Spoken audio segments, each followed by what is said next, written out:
Très heureuse de vous retrouver, madame, monsieur. Merci de suivre l'entretien de la BRVM. Aujourd'hui, nous recevons pour vous le directeur général de Côte d'Ivoire PME, j'ai nommé Salimou Bamba. Bonjour Salimou Bamba. Bonjour Linda. Bienvenue sur notre plateau. Merci à vous.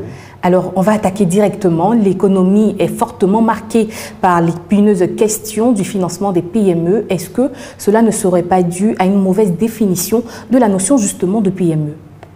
Je vous remercie en tout cas pour l'opportunité que vous nous offrez ce matin pour cet entretien.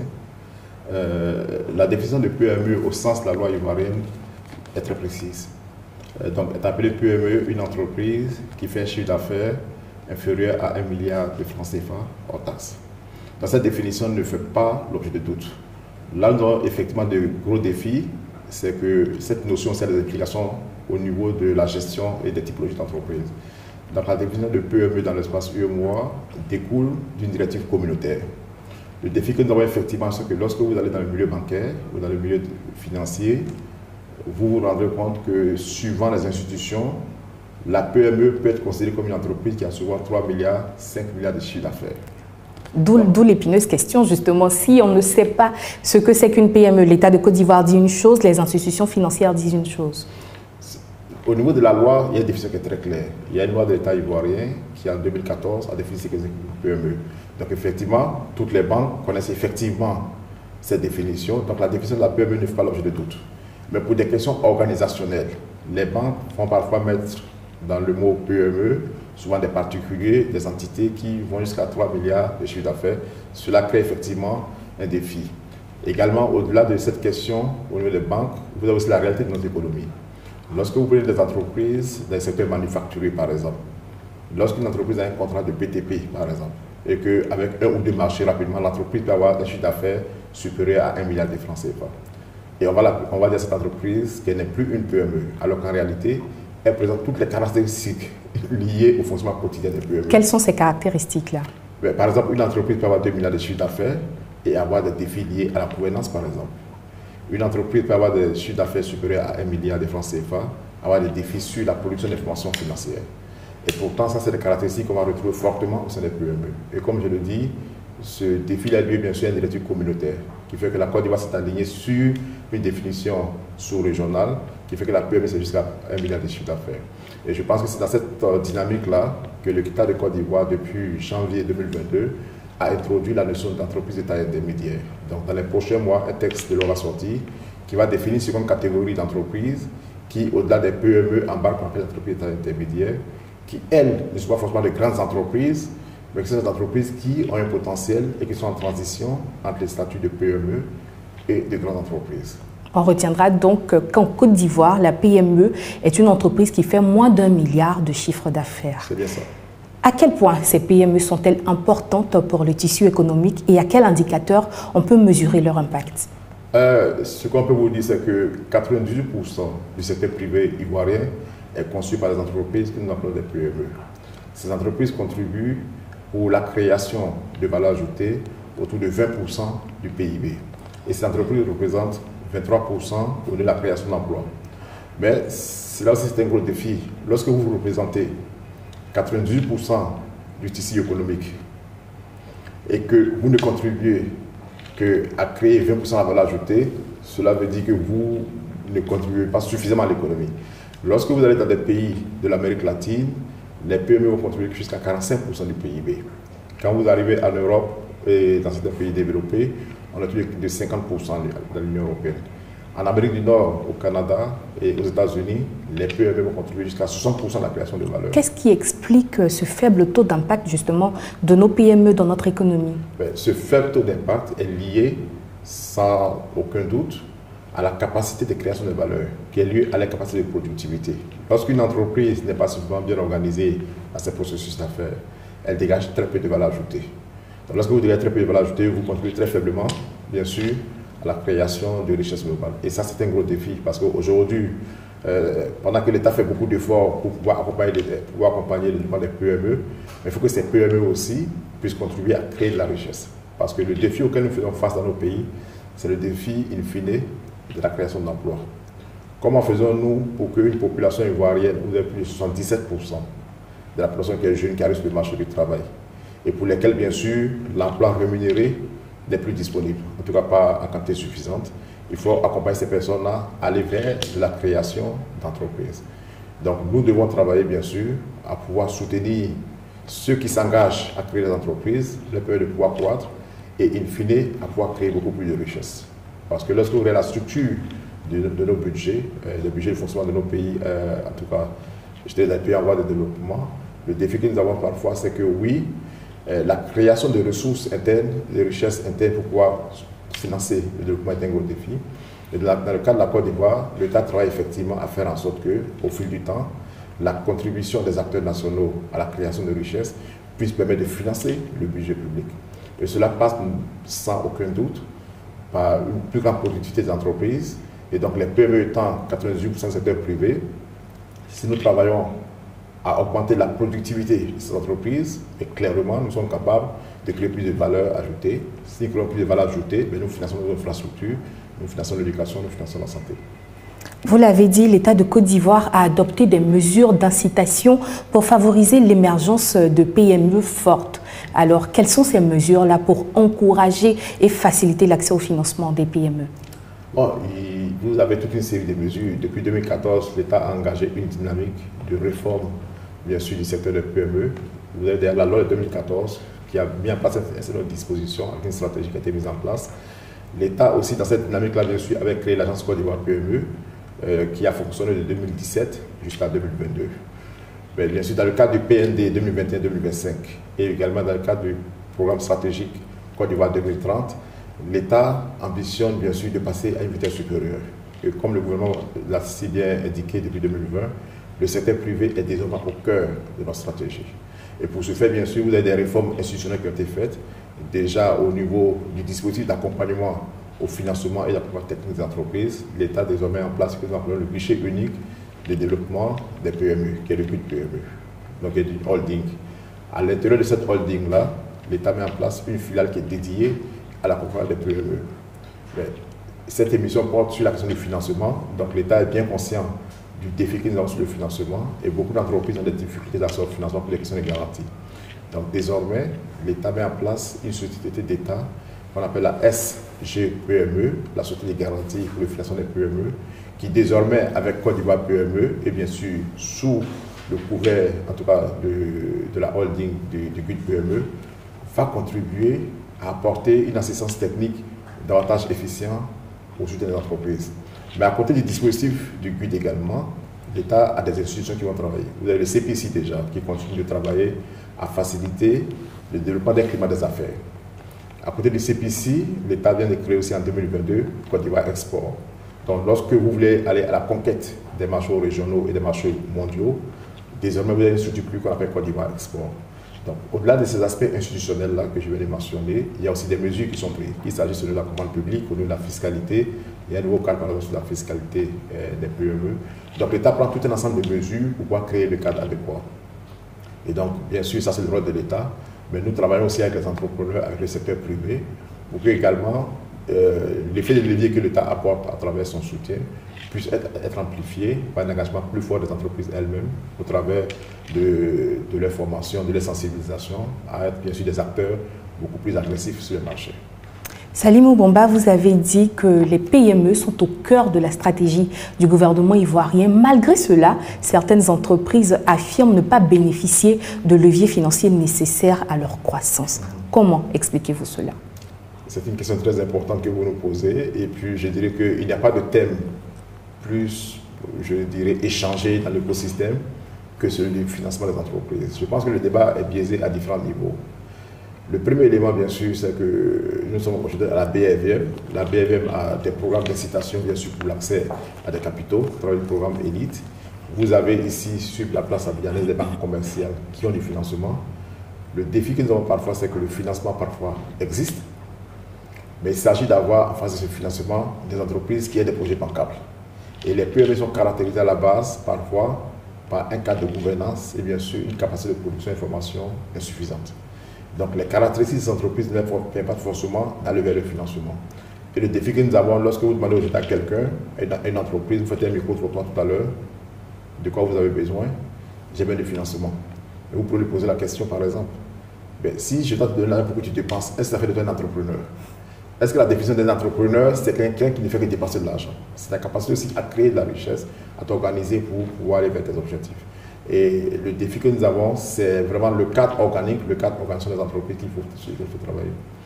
Et le débat est biaisé parce qu'on parle beaucoup plus de la question du financement, mais on parle rarement, j'ai rarement vu des plateaux TV ou des discussions, des panels sur le défi du financement de l'accompagnement conseil. On va en parler, on va faire une émission spéciale pour l'accompagnement conseil des PME. D'accord, je pense, ok. Donc voici des défis que nous avons, donc je pense qu'il faut vraiment que nous travaillions à pouvoir créer les conditions pour que les PME aient accès à ce financement. Donc le rôle de l'accompagnement technique, c'est de permettre à l'entreprise de pouvoir se mettre à niveau, de pouvoir se structurer et d'aller vers ce financement. Mais bien sûr, une fois que cela, il faut aussi, les banques aussi ont leurs propres défis. Les banques n'ont pas toujours une connaissance suffisante de cette clientèle-là que sont les PME. Il faut donc former les banques aussi. Il faut aussi former les banques et des initiatives existent. Aujourd'hui, des structures telles que la Société financière internationale du groupe de la Banque mondiale a beaucoup d'initiatives pour pouvoir former les banques et qu'au-delà des services bancaires, que les services non bancaires, bien sûr, que les banques aussi puissent adapter les modèles d'affaires à la clientèle spécifique que représentent les PME. Vous avez beaucoup parlé des banques, les détracteurs, ceux qui disent qu'ils n'ont pas suffisamment de financement, disent que les taux d'intérêt sont trop importants, aux alentours des 7%. Les établissements financiers ne jouent-ils pas plus sur la prudence que sur le soutien? Bon, c'est un débat qui n'est pas toujours facile parce que les banques à la base sont des acteurs du secteur privé. Donc les banques sont en place pour faire du profit, en général. Comme les PME. Comme les PME. Donc effectivement, même si nous représentons bien sûr sur ce plateau les PME, nous sommes conscients de ce que les banques ont des modèles d'affaires à faire vivre et que bien sûr cela crée des défis parce que également si vous avez des ratios ou des normes bien sûr qui font que le métier est régi par certaines exigences. Donc effectivement oui, la question du taux d'intérêt c'est un gros problème parce que lorsque vous prenez des économies plus développées ou parfois dans certains pays, en tout cas à l'extérieur, vous verrez que souvent les taux d'intérêt sont pas de 2%, 3%, qui sont des taux comme partent chez nous ici. Et donc, il y a effectivement un gros défi, mais je pense que nos autorités sont informées sur ces questions. La BCAO, en liaison avec bien sûr nos États et différentes structures, travaille vraiment sur la question des taux d'intérêt. Mais il fine, ce que je dirais, c'est que nous devons travailler à préparer nos entreprises, parce que même lorsqu'on aura de meilleurs taux d'intérêt, la question va toujours demeurer la capacité des entreprises à aller chercher ces taux d'intérêt-là. Il faut qu'on travaille sur un ensemble de facteurs, tant au niveau de l'entreprise, mais bien sûr que d'autres facteurs qui font que le financement n'est pas forcément le seul blocage au développement des projets de l'entreprise. Travailler au développement d'autres facteurs pour le financement des PME. Justement, est-ce qu'il n'y a pas besoin de repenser tout le modèle économique de nos PME? De l'espace même UEMOA. Bon, je dirais qu'en matière de politique publique, c'est un éternel recommencement. Donc il faut qu'on travaille effectivement. Je ne dis pas que forcément tout ne fonctionne pas. Il y a des résultats. On a des entreprises qui performent bien. L'espace UEMOA, malgré la crise internationale actuellement, a une certaine stabilité, a de très beaux résultats. Donc je pense qu'effectivement, il faut être capable aussi d'avoir une critique très objective de la situation. Je se dis que beaucoup a été fait, mais qu'également, il reste du chemin à parcourir. Et que pour ce faire, il nous faut mettre en place des instruments de politique publique qui nous permettent d'avoir une lecture non passionnelle, je dirais, de la situation et de pouvoir développer des programmes qui nous permettent de pouvoir accompagner les entreprises à passer du stade actuel au prochain stade. Est-ce que vous avez travaillé sur des propositions de solutions? Je dirais oui, bien sûr. Nous travaillons sur cela. Je dis, dans le cadre, bien sûr, du guichet que l'État met en place actuellement, il s'agira de développer des programmes dans les secteurs prioritaires. Lorsque vous prenez le cas de la Côte d'Ivoire, dans le cadre du programme PND et bien sûr du programme Côte d'Ivoire solidaire, l'État a défini 7 secteurs stratégiques, dont par exemple l'agriculture et l'agroalimentaire, le secteur du textile, et de l'industrie médicale et d'autres secteurs. Donc il s'agit bien sûr pour ces secteurs spécifiques-là de pouvoir travailler à faire émerger des futurs champions nationaux. Des entreprises à qui l'État va apporter toute l'assistance nécessaire et bien sûr où le levier aujourd'hui, je dirais, le levier aujourd'hui de la garantie qui est mise en place va permettre à ces entreprises de pouvoir croître. Et donc pendant que ces entreprises croissent, bien sûr on est capable de pouvoir leur arrimer un tissu de fournisseurs locaux qui permet de faire grandir des secteurs. Expliquez-nous bien la garantie dont vous parlez. Mais donc le défi aujourd'hui que les entreprises, les PME rencontrent, c'est que lorsqu'une entreprise soumet son projet dans une banque pour être financée, La banque peut par exemple vous dire, oui, j'ai bien compris ton projet, mais pour pouvoir couvrir l'aléa du risque, vous devez être capable de me donner un élément qui me permet, en cas de défaillance, de pouvoir avoir recours à cette garantie-là. Le défi, c'est que les PME ont souvent des patrimoines ou des actifs très limités et les PME ne sont pas capables de fournir cette garantie-là. Donc, l'État de Côte d'Ivoire met en place une société de garantie dont l'objectif sera de travailler en relation directe avec des banques de la place pour que les PME qui font face à ce défi-là, que l'État puisse apporter cette garantie et pouvoir faciliter l'accès au financement. C'est une très bonne nouvelle. Oui, bien sûr, une très bonne nouvelle. Ça fait, je dirais, plus de 10 ans, 15 ans que nous en parlons. Et bien sûr, cette structure est déjà opérationnelle. Et je dirais qu'à partir du mois de janvier, sous le même toit et en relation directe avec Côte d'Ivoire PME, mais nous travaillerons main dans la main pour accompagner les entreprises. Donc, vous pourrez rentrer au niveau de Côte d'Ivoire PME, avoir l'accompagnement qu'il faut. Et lorsque vous avez besoin de financement, on pourra vous accompagner vers des instruments de financement. Mais également, le but en son sein vous permettra bien sûr d'avoir accès à la garantie. Donc vous n'aurez plus besoin de dire que j'ai été dans telle place, on m'a dit d'aller dans telle place, sous le même toit, et bien sûr avec le même dispositif d'accompagnement, vous pouvez avoir accès à la garantie. Mais quoi qu'il en soit, c'est une très bonne nouvelle. Le message que nous avons pour les entreprises, c'est que l'État fait sa part, mais en face aussi, on veut des entreprises citoyennes. Donc il faut bien sûr que vous puissiez être à jour vis-à-vis des impôts, vis-à-vis de la CNPS, que vous soyez des entreprises modèles, et l'État fera sa part pour vous accompagner. Vous avez déjà commencé à répondre à la question. Qu'est-ce qu'il faut aux PME elles-mêmes pour faciliter leur accès au financement? Si on se réfère à la PME elle-même, je pense qu'un élément essentiel est derrière la gouvernance. Parce que celui qui vous prête l'argent veut savoir comment vous êtes organisé. Et le défi que nous avons, ce n'est pas forcément spécifique à l'Afrique, même dans les entreprises familiales à l'extérieur. Le gros défi que nous avons parfois dans les entreprises, c'est la structure du financement. Souvent, la PME part d'un individu, d'une personne qui part une entreprise. Et l'entreprise arrive à un niveau où le besoin en financement dépasse les capacités de l'entrepreneur. Alors, la personne se tourne vers des sources de financement. Mais celui qui vous prête l'argent, vous s'assurer comment êtes-vous organisé, comment je m'assure que lorsque je vous finance, que votre modèle d'affaires permet de créer la richesse. Et à ce niveau-là, on a un gros blocage parce que les entreprises n'ont pas forcément la capacité de pouvoir faire un système de reporting efficace qui rassure le bailleur pour dire, lorsque je vois vos flux de financement, je suis convaincu que l'argent que je vous donne, votre système d'affaires va être capable de produire pour me rembourser, mais surtout aussi que même lorsque vous produisez, je vais avoir mon argent. Donc, et là, bien sûr, c'est un cadre de gouvernance qui est en place. Et c'est en cela, bien sûr, qu'il est nécessaire de travailler vraiment à accompagner les entreprises, à être mieux structurées et bien sûr à pouvoir rassurer en face les partenaires d'affaires qui peuvent être à la fois des banques, mais à d'autres types de financement. Parce que les banques commerciales, souvent c'est le financement par la dette.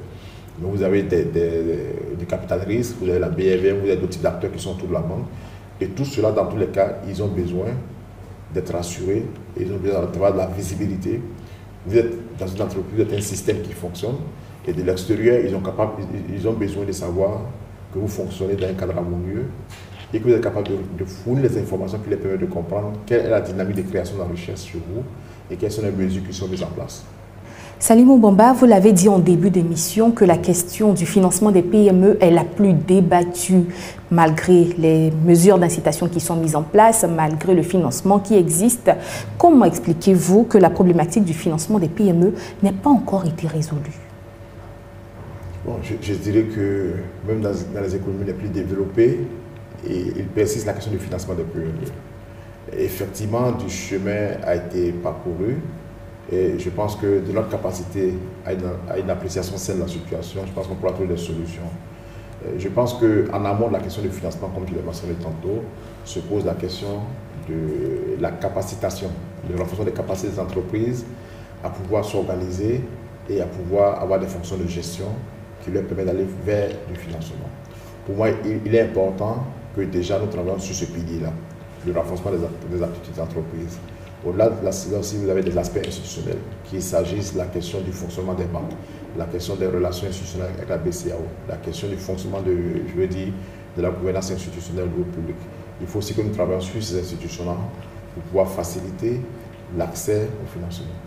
Et donc tout cela se fait bien sûr dans une dynamique parce que la PME c'est un élément qui évolue dans un environnement Donc, nous devons travailler à avoir une approche écosystémique de la question des PME, ne pas forcément se focaliser essentiellement sur l'entreprise elle-même et sur la question du financement qui est en face, mais se dire qu'une entreprise évolue dans un environnement global. Elle a besoin de cabinets conseils. Il nous faut travailler également à bâtir ces partenaires d'affaires, qu'il s'agisse de cabinets conseils, qu'il s'agisse de partenaires d'affaires pour l'investissement. Il faut aussi que nous travaillons sur la qualité, sur le talent des ressources humaines que les PME embauchent. Donc, une PME évolue dans un environnement et je pense que la question du financement, qui est un facteur important, c'est de la croissance, n'est pas le seul vecteur qui biaise la question. Donc, je pense que nos États l'ont compris. Aujourd'hui, lorsque vous allez au Sénégal, l'État sénégalais a mis des mesures en place avec la DPME et la DER pour accompagner les entreprises. Au Burkina, vous avez une agence dédiée au financement des entreprises. La Guinée a entamé la démarche, le Mali également. Et la Côte d'Ivoire aujourd'hui, depuis 2017, elle est dans une dynamique qui vise une rationalisation du service public. Faire en sorte que l'État de Côte d'Ivoire, au travers de son approche de la question des PME, ait un parcours unifié pour être beaucoup plus performant. Donc je pense que la question du financement des PME, ce n'est pas une question isolée. C'est une question qui s'intègre clairement dans un dispositif de politique publique. Et notre rôle en tant que parti public, c'est de travailler à pouvoir ouvrir les chantiers, mais de travailler aussi en cohérence avec l'ensemble des acteurs, dont la BRVM, dont les banques et bien sûr dont des réseaux de professionnels d'affaires autour de la PME. Vous l'avez dit, pour vous, la question du financement n'est pas tellement le problème, mais plutôt le côté organisationnel. Et pour remédier à cela, la BRVM a lancé en 2019 son compartiment dédié aux PME à fort potentiel de croissance sur des critères stricts. 30 PME ont été sélectionnées pour suivre le programme Elite BRVM Lounge et 23 sont certifiées depuis octobre 2022. Quel est votre rôle en tant que structure publique d'encadrement des PME à venir lever des capitaux sur le marché financier? D'accord. Permettez-moi déjà, en tout cas, à ce stade de notre entretien, de féliciter le DG de la BRVM pour ce leadership-là qui a permis, en si peu de temps, de pouvoir arriver à ce résultat-là. L'ambition est là. Je pense que nous devons travailler à pouvoir amplifier ce rôle-là. Il s'agit pour la BRVM d'avoir des entreprises qui peuvent avoir accès au marché des capitaux. Tantôt, nous avons beaucoup parlé de financement. Et en général, le financement par la dette que beaucoup d'entreprises utilisent, et en tout cas à travers des banques commerciales, c'est un instrument de financement. Le type de financement que la BRVM va apporter, notamment financement par capital, il est important que nous puissions travailler effectivement à renforcer la structure financière de nos entreprises par un renforcement des fonds propres. Et en ce sens-là, le schéma proposé par la BRVM, si on veut être capable d'avoir des entreprises qui sont capables de créer beaucoup plus de valeur, tout à l'heure, on va parler de la faible création de valeur par les entreprises. Cela passe nécessairement par la mise en place d'instruments de financement à long terme. Et à ce sens, bien sûr, le programme ELI de la BRVM est un programme que nous soutenons entièrement. Nous, en tant que structure d'accompagnement, depuis 3 ans, nous travaillons contre la BRVM à pouvoir permettre, pour faciliter le sourcing. Parce que les entreprises qui arrivent aujourd'hui au programme Elite, elles font partie d'un tout. On parle de beaucoup d'entreprises au départ qui ont beaucoup d'ambition, mais on sait que le programme, le parcours est un gros challenge. Et le défi que nous avons avec le type de programme tel que celui du programme Elite, c'est la capacité de l'écosystème à pouvoir produire des candidats qui puissent faire ce cheminement-là. Donc, si nous voulons renforcer l'endurance aussi des entreprises, pour que dans le cadre d'un programme tel que le programme Elite de la BRVM, où déjà on amène l'entrepreneur à avoir une vision, à pouvoir se dire, je suis aujourd'hui au niveau de ma croissance à une étape A. Dans 3 ans, je vais être à une étape B. Ça s'appelle avoir une vision, ça s'appelle à définir une démarche stratégique. Et donc, nous devons déjà travailler à la base, à pouvoir aider en tant que structure d'accompagnement, à pouvoir aider en Côte d'Ivoire à la détection d'entreprises capables de pouvoir amorcer ce changement-là. Et donc, en principe, si les choses fonctionnent bien, lorsque l'entreprise arrive à la porte du programme Elite, elle devrait plus être à se redéfinir qui je suis, qu'est-ce que je veux, parce qu'effectivement, c'est le choix de l'entrepreneur. Vous pouvez créer votre entreprise, vous dites cette année, j'ai un chiffre d'affaires de 100 millions, et puis ben, on est en 2022, vous dites, moi en 2025, je vais être à 100 millions. Bon, c'est un choix. Donc, si vous n'avez pas de perspective de croissance, ça devient un gros défi. Et donc, nous devons travailler effectivement à pouvoir encourager les entreprises à renforcer leurs capacités, à pouvoir définir leur schéma de croissance. Vous savez, Lorsqu'une entreprise décide de croître, il y a deux possibilités. Soit vous avez la croissance endogène qui permet à l'entreprise de mener ses activités et de pouvoir croître, ou vous avez une croissance exogène qui peut se définir par bien sûr l'acquisition-fusion.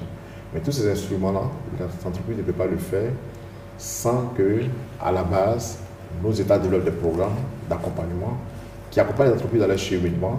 Et donc, lorsqu'elles sont à la porte du programme et de la BRVM, elles sont mieux aguerries pour pouvoir franchir le dernier jalon qui les sépare du marché boursier. Et donc, je pense que c'est un cheminement qui est important. Et une approche écosystémique nous permettrait vraiment, je dirais, en amont du programme Élite, de pouvoir travailler sur les entreprises. Et c'est à ce sens aujourd'hui que l'État ivoirien a des initiatives. Le Premier ministre de Côte d'Ivoire a lancé il y a moins de 2 mois le programme Pépite, qui est un programme pour les entreprises à fort potentiel. Nous sommes certains qu'au fil des mois, par exemple, l'année prochaine, on parle de 150 entreprises qui vont bénéficier du programme Élite, qui est aussi un programme, du programme Pépite. Donc, il y a également un programme aussi qui va consister à renforcer les capacités d'entreprises à fort potentiel dans le secteur stratégique dans la Côte d'Ivoire, besoin de pouvoir créer beaucoup d'emplois. Et donc, le défi que nous avons, c'est que nous accompagnons déjà cette cohorte de programme Pépite au niveau du gouvernement de Côte d'Ivoire et qu'en relation avec la BRVM, que nous travaillons à faire émerger des entreprises du programme Pépite qui puissent aller vers le programme Élite. Donc, je pense que ça, c'est vraiment l'ambition que nous avons et nous tenons vraiment à remercier la BRVM pour ce challenge-là qui est lancé à l'ensemble de l'écosystème. Dans tous ces programmes que vous mettez en place, est-ce que vous avez des stratégies pour emmener les PME à se faire quota à la BRVM parce que cela leur serait plus que bénéfique? Bien sûr, comme je l'ai dit, les entreprises pour arriver à la BRVM, il y a bien sûr des caractéristiques qui sont posées. Donc, notre rôle, bien sûr, c'est d'amener les entreprises à croître, à pouvoir se doter des moyens, de l'ambition, parce qu'une entreprise, parfois, c'est un cycle de croissance. Donc, les entreprises doivent être capables de se projeter dans le futur et bien sûr, vers ces cheminements-là, adopter des aptitudes, des pratiques d'affaires de classe internationale. Comme parfois on le dit, je veux dire, vous êtes une entreprise, vous avez des ambitions, mais si vous ne vous donnez pas les moyens, si vous ne travaillez pas avec des standards internationaux, votre compétition elle est internationale. Donc le défi que vous avez, je suis basé à Abidjan, j'ai mon modèle d'affaires, mais comme je dis, votre compétition n'est pas forcément locale. Votre compétiteur est au niveau global. Donc si vous êtes capable de pouvoir accroître votre marché, accroître vos bénéfices et bien sûr pour aller chercher des capitaux, mais il vous faut adopter des pratiques d'affaires de classe internationale. Et c'est en ce sens bien sûr que notre rôle en tant que structure d'accompagnement, c'est à la fois de pouvoir nous occuper des très petites entreprises, des moyennes entreprises, des entreprises ordinaires, mais aussi de pouvoir développer des instruments d'accompagnement d'entreprises de niveau mondial. Et à partir de cela, bien sûr, ces entreprises seront capables de franchir les différents jalons, les différents obstacles, et bien sûr de se retrouver à la porte de la bourse. Lorsque nous avons un marché de capitaux, un marché boursier au niveau régional qui est dynamique, mais évidemment, cela est important pour le développement de tout l'écosystème ouest-africain. Et donc, je pense que c'est une ambition commune et nous travaillons dans le même sens, avec les mêmes objectifs. Tout à fait. Salimou Bamba, nous sommes bientôt au terme de notre entretien. Avez-vous un appel à lancer? L'appel que j'aurais à lancer à nos entreprises, c'est que l'écosystème travail à pouvoir leur offrir des opportunités de croissance. Et le programme mis en place par la BRVM qui leur permet de pouvoir avoir accès à des capitaux à long terme et donc à pouvoir se bâtir leur cheminement, c'est un programme qui est essentiel. Et je dirais que c'est un programme qui est unique en son genre pour toute notre sous-région ouest-africaine. Donc il est important pour nos entreprises de pouvoir, je veux dire pour celles qui n'ont pas encore atteint le niveau, bien sûr, d'accéder au programme Élite de la BRVM, de pouvoir suivre le cheminement, de pouvoir s'organiser pour pouvoir croître, de pouvoir avoir l'ambition. Et bien sûr, pour celles qui sont pratiquement à la porte, d'avoir le courage de s'engager. Parce qu'effectivement, les entreprises peuvent estimer que c'est un programme qui est assez rigoureux. Mais j'estime que lorsque vous embarquez dans ce type de programme, même si par mésaventure, vous n'êtes pas capable d'aller jusqu'au bout du cheminement, je suis certain que l'ensemble des jalons que vous avez franchis, avec l'ensemble des ressources, d'expertise qui sont mobilisées par la BRVM autour du programme, in fine, vous êtes capable de croître. Et une entreprise ne peut durer, en tout cas dans le temps, que si elle est capable de pouvoir créer la richesse, si elle est capable bien sûr de pouvoir payer ses employés et faire des investissements pour le long terme. Dans ce sens, je pense que nos entreprises doivent avoir de l'ambition. La Côte d'Ivoire aujourd'hui compte sur le secteur privé pour pouvoir créer de l'emploi. Il y a un défi qui est lancé à tous et bien sûr nous comptons sur les entreprises de pouvoir s'engager, à pouvoir croître, à pouvoir créer la richesse pour le développement de notre pays. Salimou Bamba, merci beaucoup. Justement, je vous remercie. Et voilà qui met fin à cette émission. Merci de nous avoir suivis et rendez-vous dans 2 semaines pour un autre entretien de l'ABRVM. Au revoir. Merci.